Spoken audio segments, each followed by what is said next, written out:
Muy buenos días, bienvenidos a Agenda Constitucional, un nuevo viernes con más avances del trabajo de los consejeros. Vamos a estar conversando de qué ha ocurrido esta semana, cuáles son las proyecciones a la espera de que estamos para ya meternos de lleno en contenidos, junto a Soledad Bertelsen, académica de la Universidad de los Andes e investigadora de Polis, Patricio Zapata, académico de la Universidad Católica y director del Centro de Democracia y Comunidad, y Francisco Zúñiga, profesor de la Universidad de Chile y presidente de la Asociación Chilena de Derecho Constitucional. ¿Cómo están todos? Bienvenidos, buen viernes. Buenos días. Buenos días. Hola, Bárbara. Bueno, hemos visto los avances de esta semana, ya conformaron las comisiones, han continuado los trabajos. Básicamente en estos días hemos visto que han estado reuniéndose con expertos de las distintas comisiones. ¿Cómo ven ustedes estos avances? ¿Qué se puede esperar ya en el corto plazo? Porque faltan un par de semanas para que ya empecemos a ver las indicaciones, Patricio. Bueno, es difícil para este proceso tener una presencia en el espacio mediático, ¿ah? Esta semana estuvo ocupada de manera abrumadora, primero por los temas de salud y luego por temas políticos bien complejos, ¿ah? Así que es difícil que la opinión pública de alguna manera le preste la debida atención a este proceso, ¿eh? Efectivamente se invitó a varias personas a exponer, eh, han ido confirmándose lo que nosotros identificábamos como temas muy polémicos, eh, a propósito de los derechos sociales, por ejemplo, o del Estado social, eh, pero bueno, sigue manteniéndose, yo diría, básicamente un buen clima y una buena disposición, ¿eh? Pero yo sigo preocupado de hasta qué punto se logra o no convocar una cierta atención, ¿ah? Hubo que prorrogar el plazo para que los ciudadanos hicieran solicitudes de audiencia. eh, Ahí vamos a ver cuánta gente participa en las distintas instancias de participación. eh, Así que eso es, eso es. Yo creo que trabajando en un muy segundo plano, pero hasta el momento bien. Hay como sentimientos encontrados, porque tal como dice, en este minuto se sabe poco, están trabajando seriamente dentro del Consejo, en un proceso en ese sentido, tal como decíamos antes, quizás más fome mediáticamente, a diferencia de lo que ocurría antes. Era lo que queríamos, pero, pucha, que cuesta tener atención y que la gente sepa lo que están haciendo dentro, Soledad, y que así puedan conectar, porque se que ha costado conectar con la ciudadanía. Más si no sabemos en qué están, porque hay otras noticias que lo van tapando.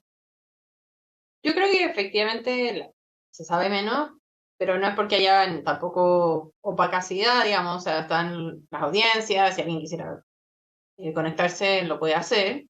Obviamente nadie tiene tiempo, hay que seguir trabajando, digamos, para estar todo el día conectado viendo lo que está pasando. Es verdad que cuando estábamos con la convención, como que al principio estábamos un poco como en un reality, como todos conectados, viendo qué pasaba y al mismo tiempo seguíamos haciendo nuestras cosas. Creo que Pero porque también, también ocurrían cosas bien llamativas. Habían claro, discusiones, habían problemas, habían cosas anecdóticas que de alguna manera que no eran así buenas, es que pero que sí llamaba la llamaban la atención. atención. Claro, llamaba la atención. Eh, pero yo creo que por la etapa que estamos tampoco es tan extraño porque estamos en la etapa que todavía no se presentan las enmiendas. Entonces, yo creo que una vez que se presenten las enmiendas, va a cambiar la atención, un poco mediático, ¿ya? Porque vamos a tener discusiones concretas de texto. En este minuto, nosotros lo que hay es, vamos a seguir analizando el texto del anteproyecto, de eso se está discutiendo en las comisiones. Han llamado a los miembros del comité de expertos a explicar cosas del anteproyecto frente a los consejeros. Entonces, en el fondo, los consejeros han tenido la oportunidad de hacerles preguntas a los expertos, a decir, bueno, esta norma, ¿por qué quedó así? ¿Qué es lo que realmente ocurrió? Eh, y en el fondo ha salido a la palestra que en algunas cosas fueron concesiones y no fueron simplemente unanimidades reales las que estaban detrás. Entonces, yo creo que, bueno, cuando presenten las enmiendas los consejeros, vamos a tener mayor atención mediática y vamos a tener más que de discusión, ¿ya? De nuevo, yo creo que ese trabajo de presentar las enmiendas podría ser mucho más a puerta cerrada, no digo en secreto, sino que me refiero Con bajo a perfil. bajo perfil, claro, bajo perfil. Se está dando un poco de la misma dinámica de que se dio al comienzo del comité de expertos, que yo encontraba que invitaban demasiados expertos a escuchar, mientras que creo que necesita el tema de redacción necesita harta reunión de decir, pongo esta palabra, pongo la otra, esto sí, esto no. Sí me parece muy valioso el tiempo que le están dedicando a eso, a conversar con el comité de expertos y los consejeros para entender el anteproyecto, porque es verdad, tenemos a algunas personas que son más cercanas al área del derecho dentro de los consejeros, pero otros que efectivamente vienen de mucho más lejos. Esto no tiene por qué ser algo tan conocido, el lenguaje constitucional, y eso sí me parece valioso, que efectivamente se estén dando ese espacio de diálogo. Y el derecho a voz de los consejeros, perdón, de los expertos, sí está siendo usado. Ya eso a mí sí me llamó la atención, que uno tenía la duda de cómo iba a ser esta dinámica, ¿no? Entre expertos y consejeros, y cuando los expertos iban a hablar, no iban a hablar, no están en un segundo plano, están sentados en la misma mesa, entonces están teniendo un rol más activo quizás del que yo había previsto. ¿Y eso le parece bien? Puede ser, es interesante, vamos a ver cómo lo perciben los consejeros. ¿Ya? Yo tenía miedo que los consejeros lo percibieran como una especie de imposición de yo te estoy dando clases, que eso creo que hay que tener cuidado. ¿Ya? No creo que sea necesariamente así el tono, pero hay que ver un tema como de percepción. A ver, ¿cómo lo percibe el consejero que fue electo, que tiene esta instancia para participar, que el experto esté participando como de igual a igual, cuando podrían sentir que esa etapa ya pasó? Yo creo que Ahora, vamos a ver. eventualmente podemos estar justamente en esa transición en la que los expertos están Claro, explicando por qué hicieron lo que hicieron, y una vez que llegue el 17 de julio, aprovecho de poner esa fecha sobre la mesa, que es la que tienen que presentar ya las enmiendas, ahí definitivamente va a tomar la posta el Consejo, porque iban a presentar sus propias enmiendas en base a todo lo que escucharon y lo que ellos creen, lo que eventualmente pudieron negociar, y ahí va a ser una etapa muy distinta, Francisco. Sí, hasta ahora, como se ha dicho, la dinámica ha sido que cada una de las comisiones, que de algún modo son espejo de las, a su vez, subcomisiones de la comisión experta, eh, han escuchado de los comisionados las explicaciones en torno a la propuesta de anteproyecto. Eso es lo que uno observa. ¿No? Y a continuación, en sesiones largas, ¿no? Las primeras sesiones largas de cada una de estas comisiones han escuchado los fundamentos de los textos. Y después han habido rondas de invitados, incluso con conexión online, con invitados de fuera de Chile, a exponer sobre aspectos generales del anteproyecto atingente a cada una de las comisiones. Y claro, uno tiene la duda respecto de cuál va a seguir siendo el rol de los comisionados expertos en el seno del Consejo. Porque es muy notorio que los comisionados expertos, cuando surge alguna observación crítica, defienden el texto, lo que está muy bien, lo que es comprensible. ¿Ya? Pero eso, claro, se sostiene, como tú bien señalas, hasta el 17 de julio, cuando conozcamos las enmiendas que se formulen al texto. Y ahí vamos a definir también cuál es el espacio efectivo de mejora que el texto tiene, o si el Consejo va a hacer cambios radicales al anteproyecto emanado de la Comisión Experta, y en ese caso se abre una tremenda incógnita respecto del futuro del trabajo del Consejo Constitucional. Bueno, hay muchas cosas que están tratando de hacer diferentes, si bien Soledad hacía el punto que al igual que la comisión de expertos, al igual que también la convención anterior, se habían recibido muchos expertos en audiencia. En esta oportunidad estamos en medio del proceso de participación, se amplió el plazo, ya lo decía Patricio, y se está tratando de hacer algo diferente en cuanto a que están esperando, al parecer, saber qué es lo que la gente quiere, cuáles son las aprehensiones, las inquietudes de la gente, y eso incorporarlo en las propuestas. A diferencia de lo que ocurrió en el proceso anterior, que fue probablemente uno de los puntos de mayor frustración, en donde eran universos paralelos, llegaron a esta propuesta, casi ni las miraron, las despacharon en pocos minutos, y ahora se quiere evitar para no repetir esa misma experiencia. Patricio, ¿cómo ves tú esa diferencia? Bueno, hemos ido aprendiendo, espero, en esto de la participación ciudadana. A mí me tocó ver el proceso del año 2016 y fue tremendamente útil e interesante, incluso para personas que pueden haberse dedicado una vida completa a estudiar el derecho constitucional. El poder escuchar, ver, leer las acciones del ciudadano de distintos ámbitos de la vida es tremendamente útil. En el caso de ese proceso, las casi 100.000 personas que organizaron encuentros locales coincidían bastante en valorar, por ejemplo, el deber del Estado de asumir ciertos compromisos en salud, en educación, en pensiones, lo que no significaba que esas mismas personas no valoraran también el derecho de propiedad y la libertad. O sea, no vimos en la gente que conversaba de estas cosas, si ustedes quieren, una opción polar o excluyente. ¿Ah? Veíamos a las mismas personas decir que querían poder tener libertad, libertad económica, derecho de propiedad, y querían una salud mejor y entendían que el Estado podía cumplir un rol más activo. Yo creo que efectivamente, Bárbara, en el proceso anterior hubo poco tiempo, poco espacio, poca voluntad para escuchar. Estaban tan convencidos unos y otros de tener la verdad, ¿ah? Que era para echarle para adelante nomás, echarle para adelante nomás.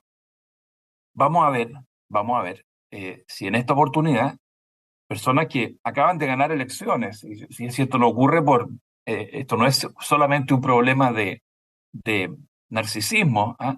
Hay una cuestión lógica. Si tú has sacado 500.000 votos, bueno, tú sientes que interpretas a la opinión pública, ¿ah?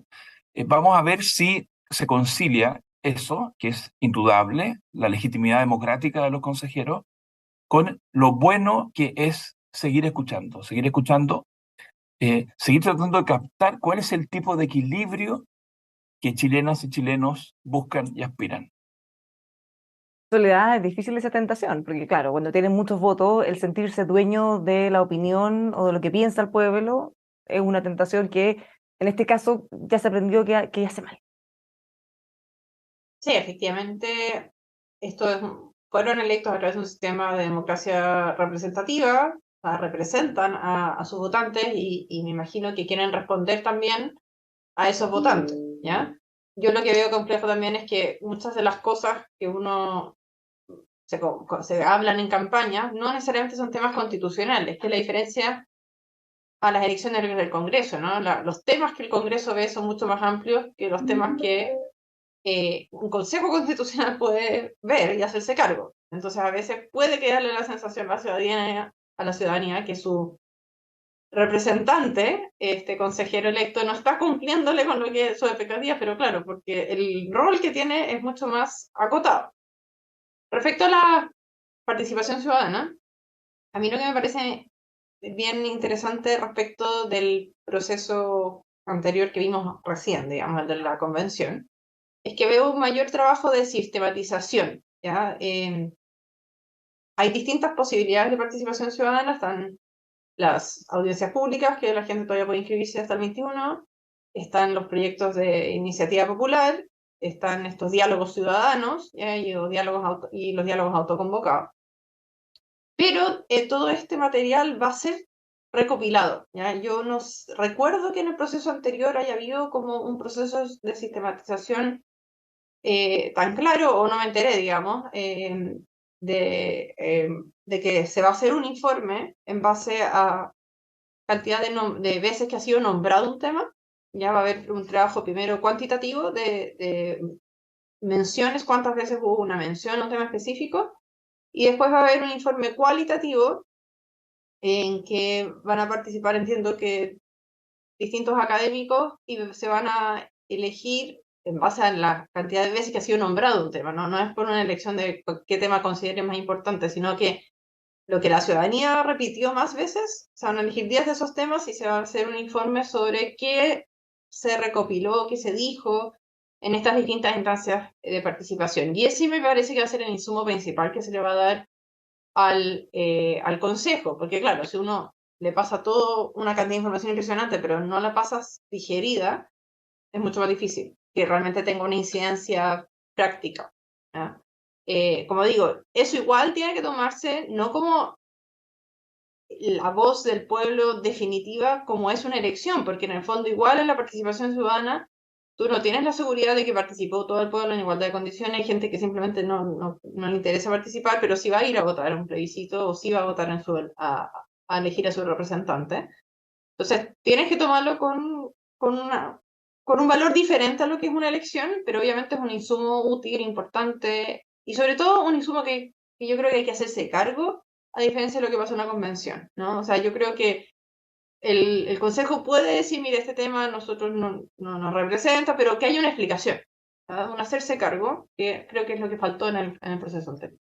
Sí, pareciera que en el anterior se focalizó mucho en las iniciativas populares que habían alcanzado las firmas para llegar a la discusión, pero que se despacharon tan rápido que, bueno, pareciera que no fue considerado en absoluto, Francisco.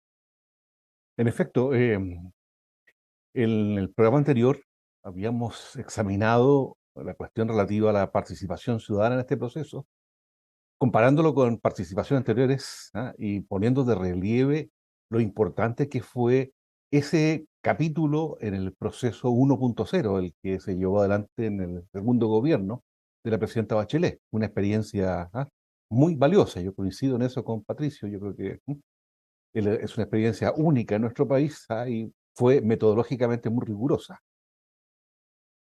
Ahora la Secretaría de Participación está llevando a cabo un proceso, se ha valido de las plataformas digitales para recopilar la información, y bien indicaba Soledad, se ha pedido a un grupo de 30 profesores que con posterioridad hagan un análisis más cualitativo de la información que se recopile. Eso es un insumo del proceso actual, naturalmente es un insumo. Ahora, el peso, el valor efectivo va a depender del Consejo y de sus decisiones internas. Yo espero que sí, naturalmente. Estos procesos hay que tomarlos en serio porque son parte de la construcción de la legitimidad de este proceso. Pero metodológicamente suena más razonable esta alternativa de la sistematización, porque lo que teníamos antes eran iniciativas populares que llegaban armadas desde una línea quizás muy marcada hacia un sector o un lado, que es distinto de tener, como dice Soledad, si se repite demasiado el término X, bueno, entonces hagámonos cargo, incorporémoslo, creemos nuestra propia indicación, enmienda, y no simplemente tomar algo que ya venía listo. Es más difícil de digerir o es más difícil de aprobar o rechazar si es que va en línea distinta de los que están participando, Patricio. Es mejor meterlo como un contenido para que ellos lo aborden de la forma que ellos crean razonable y sí lo pueden incorporar. Mira, yo creo, y siempre lo he pensado, que estas experiencias de participación tienen un valor intrínseco, ¿ah? Aun cuando no fueran recogidas por los textos jurídicos. Siempre, ¿no es cierto?, deploramos el problema de la falta de educación cívica, siempre estamos quejándonos de que temas de la farándula copan la atención de nuestros compatriotas. Bueno, yo siempre digo qué bueno que tenemos estos espacios donde la gente se da un tiempo para pensar un poco sobre otras cosas. Ahora, ¿cómo se conecta esa preocupación con el texto? Ahí viene la sistematización. Es crucial, porque si no, es una avalancha de voces, ¿ah? Miles de voces, y hoy día efectivamente hay expertos en hacer esto. A mí me tocó, recordaba Francisco el año 2016, esto de cómo leer 7.000 actas, eran 7.000 actas, de 7.000 grupos de compatriotas que respondían preguntas. Y no solamente leer lo cuantitativo, es decir, no sé, el 82% pensaba que la educación era lo más importante. Ya, interesante. No muy distinto a una encuesta, no muy distinto a una encuesta. Pero luego intentar desentrañar qué sustantivos, qué verbos usaban las personas cuando hablaban de educación, con qué asociaban educación, con mérito, con dignidad, con trabajo, buen empleo, con humanidad y ciencias sociales. ¿Qué es lo que estaba entendiendo la persona cuando decían esas palabras? Y eso se puede hacer con estos estudios de carácter cualitativo. Y tenemos que aprovechar el desarrollo de las ciencias sociales. Y fíjate que una señal interesante de que pareciera ser que por lo menos algunos consejeros están con ánimo de escuchar.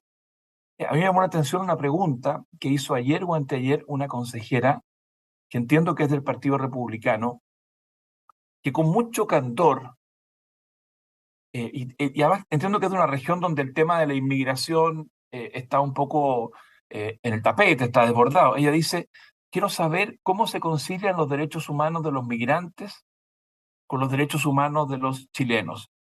Quiero saber.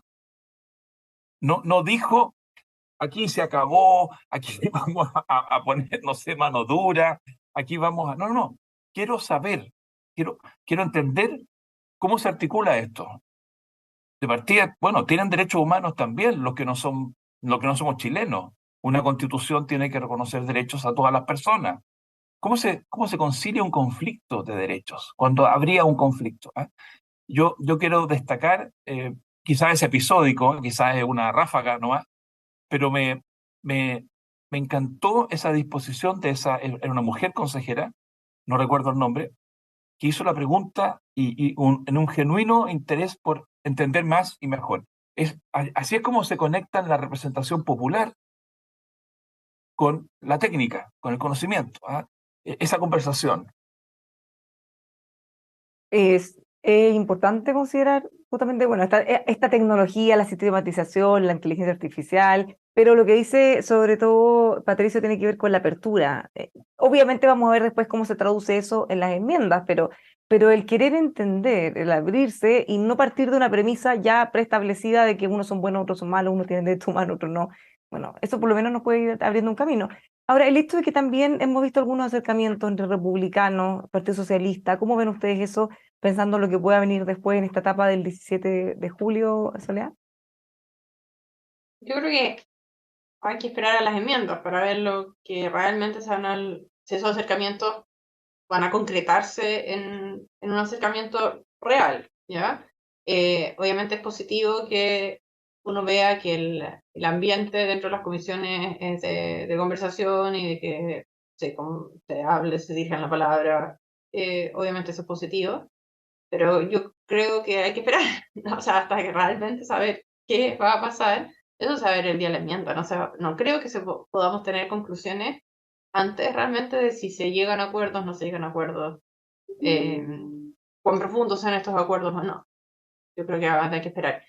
Quería volver un tema antes de la participación ciudadana, me pueden corregir, pero yo entiendo que las iniciativas populares de norma igual van a ir directo al consejo, en las que alcancen la cantidad de firmas, o sea, no van a pasar necesariamente solo por este informe cualitativo final, sino que en el fondo igual tendrían que ser discutidas por el Consejo o por las comisiones luego de las que alcancen la cantidad de firmas. Entonces, igual son dos procesos un poquito distintos. O sea, tenemos la iniciativa popular de norma, que tiene un peso propio, distinto al que tienen los diálogos ciudadanos, las audiencias públicas, cuya información se va a hacer sistematizada, pero la iniciativa popular de norma llega directamente al Consejo y no mediada por el informe. ¿Ya? O sea, ahí son dos procesos un poco diferentes. Eso quería como... pero si alguien lo ha entendido distinto, me avisa, digamos, porque yo así como lo entendí, digamos, cuando leí las normas. Sí, pero la gracia es que ahora vamos a tener las dos instancias, entonces, se considere o no una iniciativa popular tal cual como llegó, bueno, si es que no se hace, sí se va a poder abordar de todas maneras, en otra forma, dentro de las enmiendas. En el fondo, la gente quizá, pese a que eventualmente puedan rechazar una iniciativa, puede que no quede con la sensación de que ni siquiera les importó, no lo miraron, no lo consideraron de ninguna manera. Francisco. A ver, yo quisiera rescatar una afirmación de Patricio Zapata en orden a que la participación tiene valor intrínseco. Estoy de acuerdo con él. Y tiene valor intrínseco dado que, a mi juicio, este proceso 3.0 es un proceso marcadamente elitista. A pesar de la elección del Consejo Constitucional, su origen es profundamente elitista. Están los partidos, un acuerdo bastante amplio de partidos, y es el anteproyecto obra de una comisión experta designada por los partidos a través del Congreso Nacional. El punto, a mi juicio, es que este proceso de participación le confiere legitimidad a un proceso que es elitista. Pero al mismo tiempo, respecto de el porvenir de este proceso, yo creo que ahí hay un hiato. El 17 de julio vamos a salir de dudas respecto de la envergadura de las enmiendas. Y esto es importante, y aquí uno tiene que ser franco. El anteproyecto es fruto también de un acuerdo en el seno de la comisión experta, un acuerdo político amplio, de política constitucional. Y así lo han visto los partidos oficialistas. Y por tanto, los denominados espacios de mejora de ese anteproyecto son reales, pero naturalmente no podrían alejarse de los aspectos basales del anteproyecto y del pacto que subyace a él, las famosas bases que suscribieron los partidos en el Acuerdo por Chile. De ocurrir una suerte de quiebra de esas bases y esos acuerdos expresados en el anteproyecto, asistimos a partir del 17 de julio a un escenario más complejo de pronóstico abierto respecto del resultado de este proceso 3.0. ¿Cómo lo Y ve Patricio? Bueno, ya hemos estado conversando tanto tiempo que lo comentábamos la semana pasada, que ya uno sabe más o menos cuál es la capacidad de aguante del otro. Me explico. Yo creo que no puede ser motivo de sorpresa para una persona de pensamiento conservador o liberal que si coloca la palabra subsidiariedad, la palabrita, son 9 letras o 10 letras, el solo hecho de colocarla le genera un problema agudo, tremendo, a todo un conjunto de ciudadanos. Es paradojal, si se quiere, porque debería ser mucho más importante el contenido que una palabra. O sea, el texto actual no está esa palabra. No está la palabra, y uno puede Entonces, hay perfectamente que aclarar, recuperar. lo importante es que abordarlo Sí. desde el contenido y no solo decir para agregar una palabra o no. Es que es un buen ejemplo, porque efectivamente lo que uno podría considerar valioso, y yo considero que la idea de que entre el Estado y el individuo haya un rico conjunto de asociaciones voluntarias, que se respete la autonomía de esas asociaciones voluntarias, y ahí yo incluyo cooperativas, mutualidades, juntas de vecinos, sindicatos, universidades, colegios profesionales, federaciones estudiantiles, empresas, pequeñas empresas. Bueno, esa idea no debiera en sí misma ser casus belli. Pero si yo le pongo en el artículo en X la palabrita, yo creo que nadie debiera después decir, mira, qué raro lo que pasó. No, si tú sabes perfectamente lo que va a pasar. Si tú pones esa palabrita, va a haber un sector importante que va a decir, lo siento, yo no puedo ir a hacer campaña en diciembre pidiendo el apruebo, el apoyo, con una palabra con la que yo he venido peleando por tantos años. Así que, en ese sentido, la ventaja de llevar tanto tiempo discutiendo es que uno más o menos sabe cuáles son las cosas digeribles para unos y para otros. Y entonces, no va a ser tan difícil ver, como lo decía Soledad, la voluntad se va a notar en las redacciones. ¿Qué redacción ofrezco? ¿Una redacción que da espacio para el acuerdo? Quizá no con todos, pero... o una redacción que es una especie de ultimátum. Imposible de tragar o imposible de aceptar en estas condiciones, porque se supone, yo entiendo que no hemos tenido una victoria militar y una derrota militar. Los ultimátums y las rendiciones incondicionales se producen cuando un sector gana militarmente. Eso no ha ocurrido. En las últimas 2 elecciones ha ganado un grupo, y de las últimas 10 ha ganado 4 de esas últimas 10. Aquí no hay una victoria militar definitiva, entonces no tiene sentido decir, bueno, ustedes perdieron, esto es. Así que nuevamente vuelvo a decir, hay que esperar la redacción. Ahora, el desafío de buena fe va a ser cómo, porque obviamente más allá de la palabra, el fondo está, y hay un sector que va a querer impulsar medidas que vayan en esa dirección, así mismo como el otro va a querer impulsar medidas que vayan en el otro. Entonces, ¿cómo va a estar ese arte de tratar de buscar redacciones que de alguna manera permitan avanzar en esa línea, pero que no suene tan duro, pero que al mismo tiempo pueda ser compatible con una visión distinta? Ahí vamos a ver realmente cuáles son las voluntades, más allá de todo lo que podemos especular ahora, o la forma en que se comporten, o la apertura aparente al diálogo que se vaya viendo en este tiempo, Soledad. Sí, volvemos a decir lo mismo, ¿no? O sea, vamos a verlo el día de la redacción.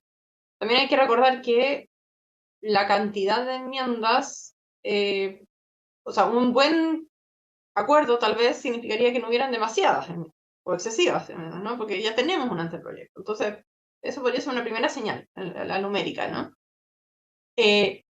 Dicho eso, no hay que tampoco sorprenderse de que van a haber bastantes, porque hay temas que dijimos que son temas técnicos, que quizás no se alcanzaron a discutir con toda la profundidad en el nivel del anteproyecto, como tema del Poder Judicial, que pareciera ser que hay espacio para mejora transversal, o el tema de descentralización, que creo que igual queda un poco pendiente, ¿no? Entonces tampoco hay que quedarse solo con que si hay muchas enmiendas, entonces no están poniéndose de acuerdo. No, también hay que estar abierto a que van a haber bastantes, ¿no? Hay que recordar, volviendo al tema, decías tú, de cómo conciliar distintas visiones, que en algunos temas las bases ya tratan de conciliar, ¿ya? O sea, no se estableció en las bases un Estado social que excluyera la participación privada, ¿ya? Como tampoco se estableció un Estado en que solo existe la participación privada y el Estado queda relegado al último lugar, ¿no? La, la redacción de la base sobre Estado social y democrático de derecho quedó ya recogiendo esta idea de que eso es sin perjuicio de que los privados o que las asociaciones intermedias, que los grupos de personas puedan participar en esta realización, ¿ya? Del Estado social. Entonces, yo creo que hay un avance de que ya tienen la tarea un poco hecha, digamos, de están las bases que ya van en esa línea, están en proyectos que van en esa línea. Entonces, también hay bastante trabajo avanzado en esta conciliación.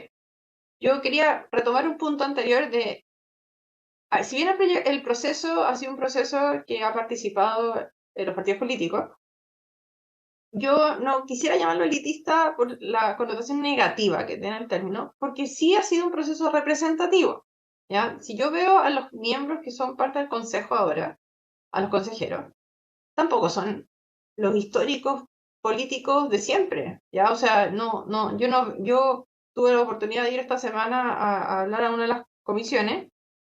Yo no siento élite en muchos de los consejeros, ¿ya? No la percibo, digamos, hay gente que no han tenido una experiencia política pasada, muchos de ellos. Tampoco sabemos si tendrán aspiraciones políticas o no, porque sabemos que no pueden participar en algunos procesos políticos posteriores, ¿ya? Entonces yo no le quitaría peso a ese elemento representativo del Consejo, ¿ya? No es como un proceso anterior porque había mucho independiente, ¿estamos de acuerdo? Ya en esto tenemos gente que es de partido. Pero eso, asociar que por el hecho de ser un partido político lo podemos igualar a élite, yo no estoy tan convencida, porque en el fondo también hemos querido resaltar la importancia que tienen los partidos políticos para el funcionamiento de la democracia.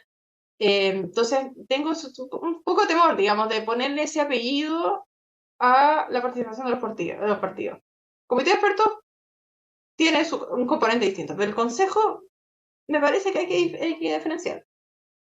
Igual, pese a tener o militancia o cercanía política, claro, no tiene una amplia trayectoria, al menos la mayoría de los consejeros. Sí hay una cercanía que nos permite o nos permitió quizás la elección saber quién es quién, o más o menos qué piensa cada uno, a diferencia de los independientes, fue una de las cosas más duras del proceso anterior. Ahora, ¿qué hacemos entonces entre medio? ¿Qué esperamos? Porque falta mucho para el 17 de julio, no vamos a tener esas definiciones, entonces, ¿a qué cosas vamos a tener que estar atentos en esta semana, que son más de 3 semanas todavía?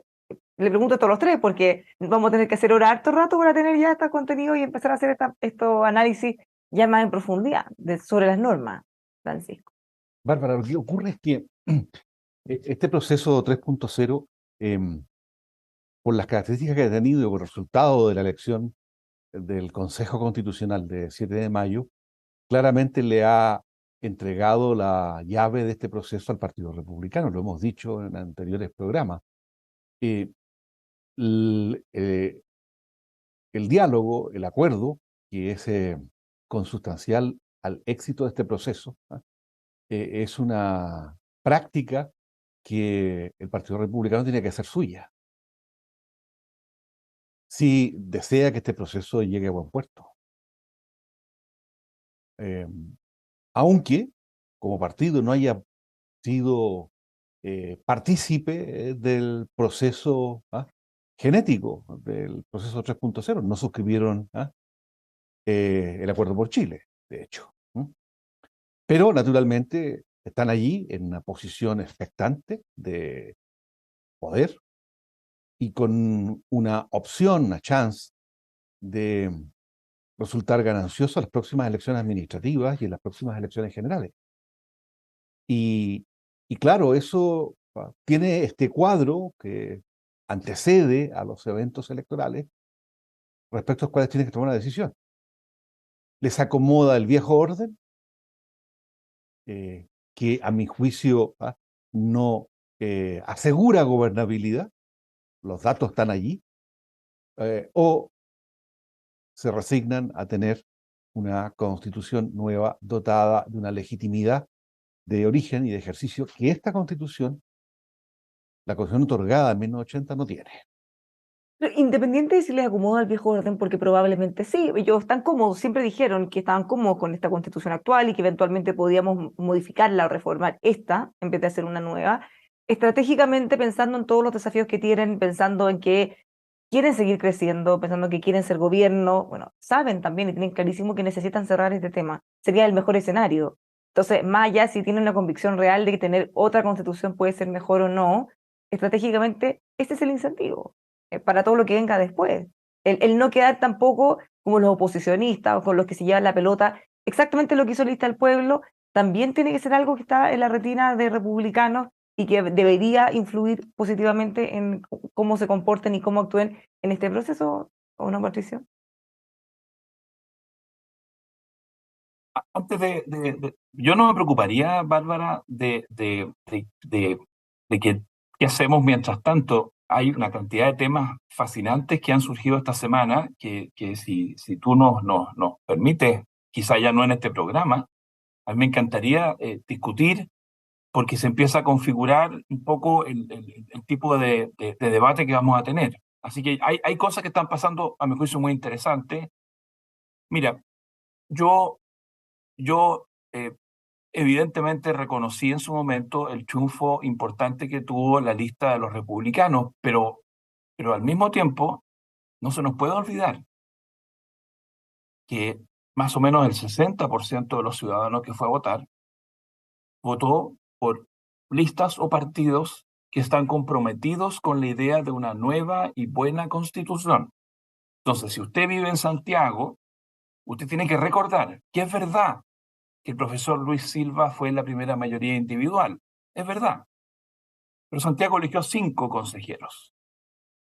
Pierre Lubetich eligió a Karen Araya, 2 personas de izquierda comprometidas con un cambio constitucional profundo, a Gloria Hood, que antes, durante y después insistió en la idea de una nueva constitución, y 2 republicanos.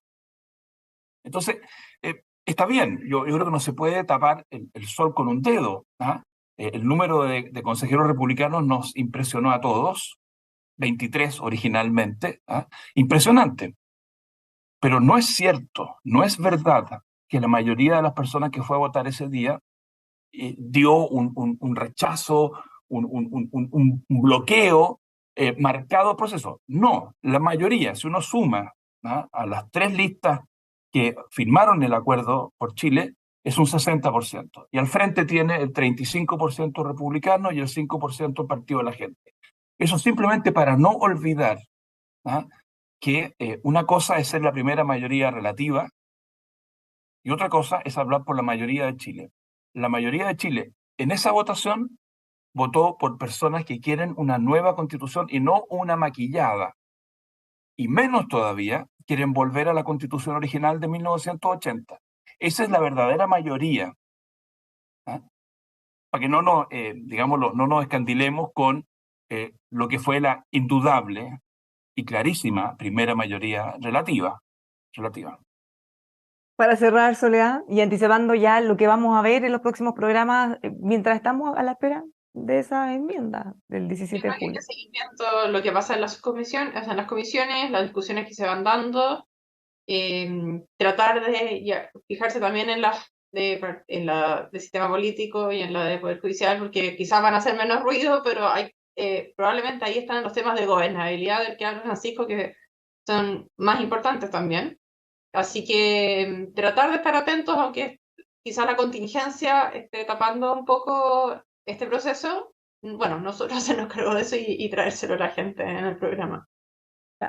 Nos quedamos con esa tarea entonces para la próxima semana. Muchísimas gracias, Soledad, Francisco, Patricio, que tengan un muy buen fin de semana. Y nosotros nos comprometemos, vamos a seguir invitando, por supuesto, que consejeros, vamos a seguir abordando este proceso desde todas las aristas para tener todas las novedades aquí una vez a la semana en Agenda Constitucional. Que tengan todo un muy buen fin de semana. Les vaya muy bien. Igualmente, chao. Fin de. Los dejamos invitados a que sigan con nosotros aquí en emol.com.